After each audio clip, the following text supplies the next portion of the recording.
Okay, so Phil Steele, we're in magazine season.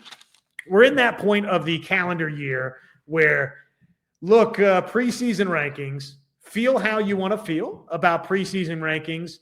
I, as someone that is trying to do a Monday, June 30th show for you, thank you. Please give me all of the rankings that you could put out there. All of the power rankings of this quarterback and that running back group, wide receiver, you name it.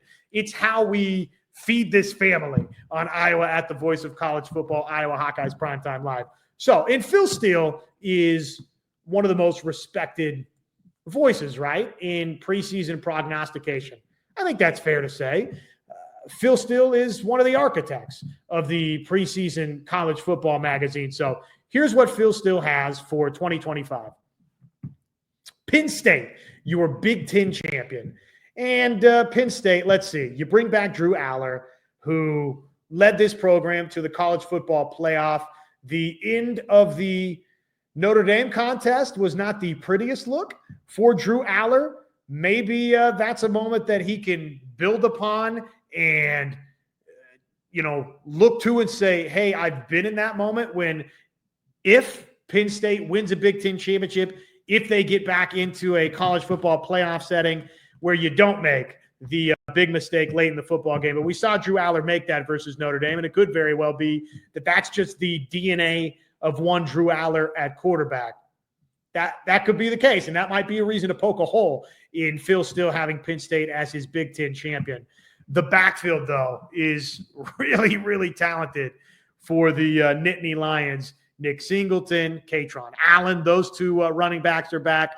Everybody, even with some of the defensive defections for that Penn State football team, a lot of people agree that Penn State, if not the most talented, they're right there. And, oh, by the way, they've got something that a lot of these teams we'll talk about don't have, and that is, again, even if you're not super high on Drew Aller being that five-star guy, living up to that five-star billing that he had when he came in, they do have the quarterback back in Drew Aller that's played a bunch of football, and that counts for something.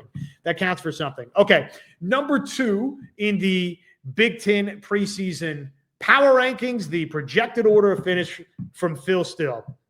He likes Ohio State to finish second. Ohio State, look, the defending national champion, and they've got arguably the best player in college football coming back in Jeremiah Smith.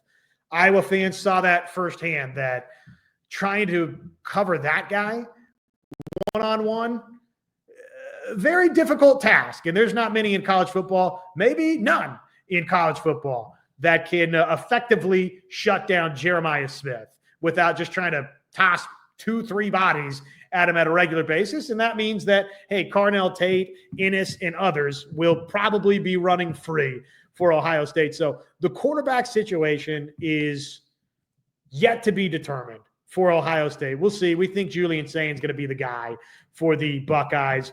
And he just might have so much talent around him that though he's inexperienced, that might not matter a whole lot. And maybe that's the team to watch, to like, to go win this conference. So Penn State 1, Ohio State 2.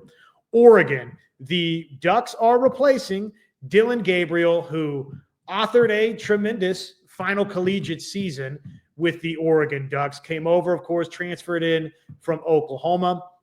Came in and had a great 2024 season and had Oregon as the Big Ten champion, the number 1 overall seed going in. I still think Oregon got a raw deal with the way that the initial 12-team college football playoff was set up. The fact that they faced Ohio State first in the college football playoff was an unfortunate break for an Oregon Ducks team that, look, they were the best team all season long, right? And obviously had beaten that Ohio State team, but in the rematch, they got walloped pretty good in the college football playoff. But Oregon replacing Dylan Gabriel off that season, which was a really good one, even though it ended in a fashion that left Ducks fans with a bad taste in the stomach. Dante Moore, how good is he going to be? That remains to be seen. So Ohio State, Oregon, and number 4 on this list, Michigan. quarterback Bryce Underwood. All quarterback situations in the Big Ten that we'll see, right?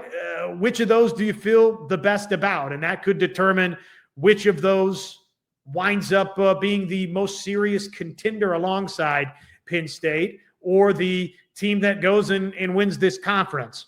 So Penn State 1, Ohio State 2, Oregon 3, Michigan 4, and Illinois checks in at number 5. I tossed a couple of stars next to Penn State and next to Illinois.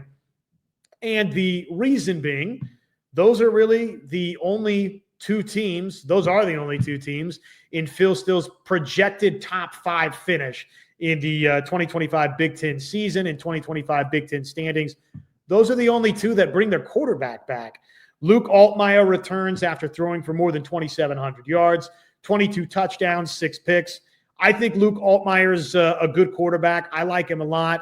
I don't know that the parts around Luke Altmaier are good enough to seriously contend for a Big Ten championship, but I'll give Illinois some proper credit. They return a lot. They get the quarterback who I like, Luke Altmaier, back. So I can understand where Phil Steele has Illinois number 5 right there. Curt Cignetti still getting respect from Phil Steele and the media folks out there after Indiana burst onto the scene a season ago. Started 10-0 and then lost to the Buckeyes, won their final game, got into the college football playoff, but of course they were bounced and handled by Notre Dame in the college football playoff. They check in number 6 in these preseason Big Ten standings from Phil Steele. You've got Fernando Mendoza coming over, the talented quarterback from Cal that a lot of people like. USC. What do you think about USC? You got this group right here, 6, 7, 8, and 9, that there's a lot to be sorted out between these 4 teams here that probably you could bunch together and feel similarly about.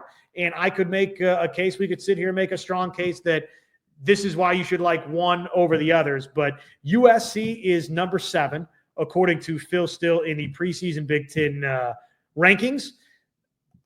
Tough to figure out what Lincoln Riley is going to stroll out there in 2025. Jordan Mailata, he's the quarterback we think for the USC Trojans. Nebraska 8, and now we get to Iowa at number 9. And so much for Iowa. We'll rest on, again, we sat here just a moment ago and discussed how much stock do you put into Mark Gronowski at the Manning Passing Academy. Same song, different dance. We've heard it before, right? But as Mark Gronowski goes, and as Mark Gronowski does or fails to elevate Iowa, that's going to go into determining whether or not this number 9 spot is correct or if it's too low for the Hawkeyes. I think, to me, this reads to me like Phil Steele is not totally sold on Mark Gronowski reinventing the wheel at Iowa and igniting Tim Lester's offense and the Hawkeye passing attack in year 2 of Tim Lester on campus. I think it reads like Phil Steele thinks that Iowa, for the most part, will remain mostly Iowa. Because to me, if you think that Mark Gronowski is stepping in and he's elevating, he's taking Iowa's passing game and bringing it from a place to where, look, you were basically the worst offense nationally and the worst passing offense nationally a couple of seasons ago, to just get me to respectable, get me to middle of the pack. If you get me to above average throwing the football, then Mark Gronowski, look, it's tough for you to paint me a picture where teams with all of them unsettled quarterback situations, Ohio State, Oregon, Michigan, Illinois, Indiana, USC, Nebraska, not Nebraska for the unsettled quarterback situation. Dylan Raiola, of course, we've seen, but maybe still remains to be seen that Raiola can be that, kind of like we've talked about tonight with Drew Aller, that true 5-star. Is he the can't-miss NFL prospect down the line that some thought Dylan Raiola was? But look, Raiola not the same as some of these other quarterbacks bunched above Iowa in this projected Big Ten standings finish, where are all of those teams going to finish in front of Iowa if Mark Gronowski's good? I would say probably not. I would say at the very least, you're feeling confident that Iowa's in that top third of the league if they get good to really good quarterback play from Mark Gronowski. And I understand that is asking a lot. If you're saying, hey, Mark Gronowski is going to step in and deliver good to really good to great quarterback play. We haven't seen it at Iowa dating back to obviously Nate Stanley and company. So you're talking about 6+ seasons that we haven't seen that for Iowa. But if you get that, if you get good to above average quarterback play, then look, Ohio State, of course, I can understand that Ohio State, Oregon, maybe even Michigan are just flat out more talented than Iowa, and on more talent alone, even sans great quarterback play, that those teams, they're going to finish above Iowa in the standings. I understand that argument. That's not a crazy thought to have. But Indiana, USC, Nebraska, do you feel that way about those guys? That if Iowa's really good at quarterback, that you don't finish above those teams? I think you do. So to me, this is Phil Steele saying that he's not sold on Mark Gronowski elevating Iowa at the quarterback position and igniting Tim Lester's offense to take that next step. And probably a lot of folks out there would say that's maybe the educated gamble, right? Because prove it before I'm buying into it. And Phil Steele has probably sold a lot of magazines by not consistently betting on a bunch of crazy things to happen that go against the grain out there. So he's not going against the grain with Iowa. He's not a dark horse believer in the Hawkeyes. The chat here jumps in. 9th place probably puts you 5-4 or 4-5 in the Big Ten. Yeah, I think that's right. Cheviota. I think that's right. That probably means you're right there, bunched up, middle of the pack, and maybe one game above 500. That's probably right. 6-3 get you to maybe that next ledger up. I think if we could just be competitive against a top 25 team this year, that would be impressive. Kirk can't compete with top 25 teams anymore. That's a good discussion topic. Is that one of the barometers? Is that the measuring stick? Is that one of the litmus tests for the Hawkeyes in 2025? I feel like you can boil it down to a lot of the conversations on, does Mark Gronowski, does he look like a quarterback we haven't seen in black and gold in more than half a decade?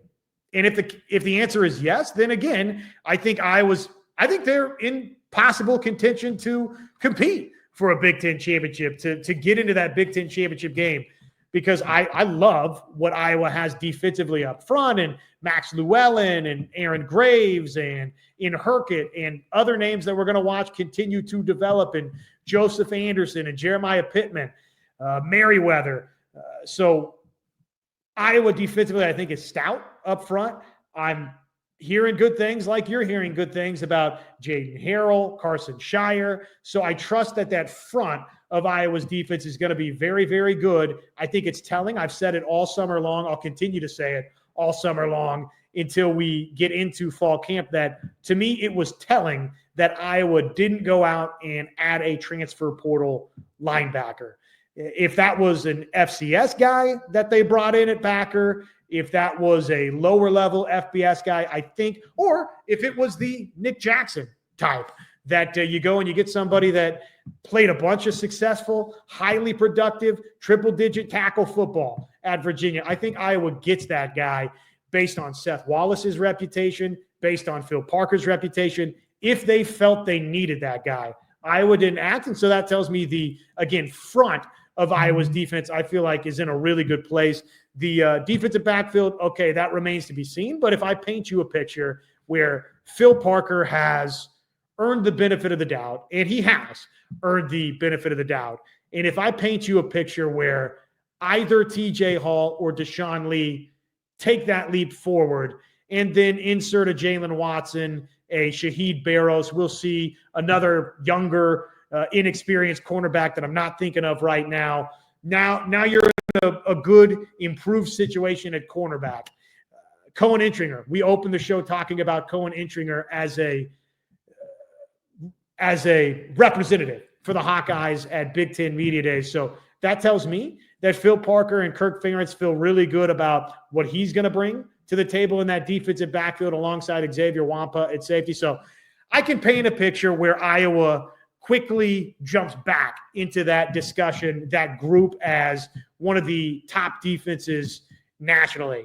And if that's the case, then you got a pretty good chance, if the quarterback play is really good, to be in the mix for a Big Ten championship. But if it's not that, if it's not the quarterback truly being one of the prized gets out of the transfer portal, if we're not talking about Mark Gradowski as that surprise get, and it will be a surprise to some that aren't Hawkeye fans or Hawkeye followers, that Gradowski, if he could elevate Iowa in that way. If it's not just that quarterback dimension that you're watching, I think that's a good point, Buck Wild Hawkeye, that can Iowa, and there's several key dates for that, for Iowa to showcase that they can indeed go toe-to-toe and match up with and not get embarrassed by top 25 teams. That has to happen for Iowa, for Kirk Ferentz, for Tim Lester. And then hopefully you feel like maybe you could parlay that into more transfer portal success down the road and revenue share success down the road for Iowa, to where maybe the Hawkeyes in this final act, this final stanza of Kirk Ferentz, can morph back into a more regular Big Ten title contender. But it's got to happen. The key dates. I mean, how do you guys feel about Iowa State? Are they still a legitimate factor in the Big 12? Are they a college football playoff factor in your